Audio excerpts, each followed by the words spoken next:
Hello friends, I am Dr. Sourabh Patwardhan from Nandadeep Eye Hospital PG Teaching Institute and FECO SICS Training Center, Sangli, Maharashtra, India. In our center, we have a lot of teaching activities which includes hands-on training as well.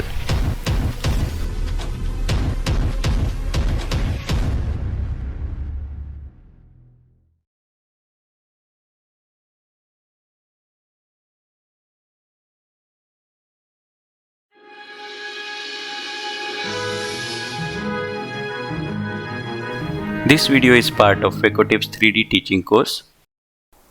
In this video, we will be dealing with a subluxated cataract of 4 clock hours, 40-year-old male with history of blunt injury by ball, and there was traumatic mydriasis as well. I tried to make the capsular axis centered on the proposed central location of the bag, and you can clearly see the subluxation on the temporal side. So using the microcapsular axis forceps under dispersive OVD, I completed the capsular axis. It is important to keep little distance between the edge of the lens and the capsular axis so that we can put the capsular hooks. Now limited hydrodissection is done only in the area of subluxation where I want to put the capsular hooks.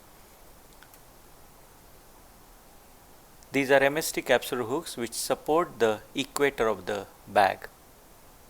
So I used 2 capsular hooks here. I avoided complete hydrodissection here because sometimes the nucleus may pop out of the bag and may make the things little difficult to stabilize the bag. Once the capsular hooks are in place, I completed the hydrodissection. It was a soft cataract which was expected in a young patient.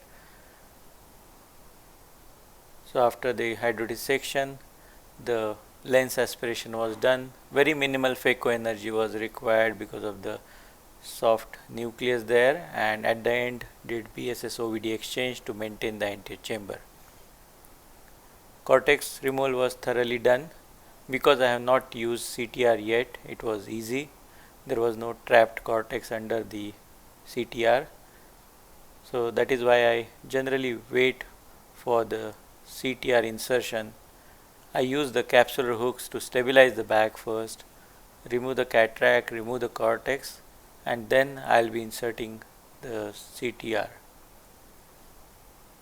Now before I insert CTR, I have slightly adjusted the capsular hooks because I don't want the CTR to go through these loops of the hooks so it doesn't get entangled. I can remove the capsular hooks completely as well here. So you can see how I am placing the CTR, taking Sinski to guide the CTR into the bag, avoiding it popping out, and then at the end I will be using the micro forceps to grasp it, and then I use this longer Sinski to guide it into the bag.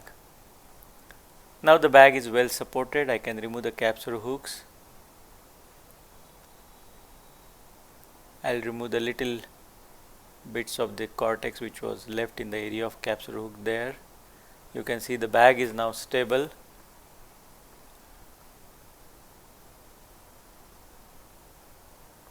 IL is now placed in the bag. It's a single piece hydrophobic IL in the bag. I removed the OVD from the bag and then placed OVD only in the anterior chamber, and now I will be doing the pupilloplasty using single pass 4 throw. Now in this case the traumatic mydriasis was because of the damaged iris only in the temporal part. I could see that in the nasal part the sphincter was working fine. So I decided to do a single pass 4 throw only on the temporal side. Using the 25 gauge forceps and the bend needle, 90 prolene is used. Pass through the iris, taking care not to damage the iris, and once it is passed through and through, I will be pulling the suture out, and through this loop I will be taking 4 throws. These 4 throws secure the knot and I don't need another pass. So 2 micro graspers are used to take these 4 throws. You need to focus so that you don't reverse the throws anytime. When you are tightening the suture knot, make sure that you don't use excess power here, otherwise sometimes the suture may cut through the iris. So here you can see that the knot is nicely secured. I cut it with micro scissors and visco wash is thoroughly given. Patient had a good outcome post operatively.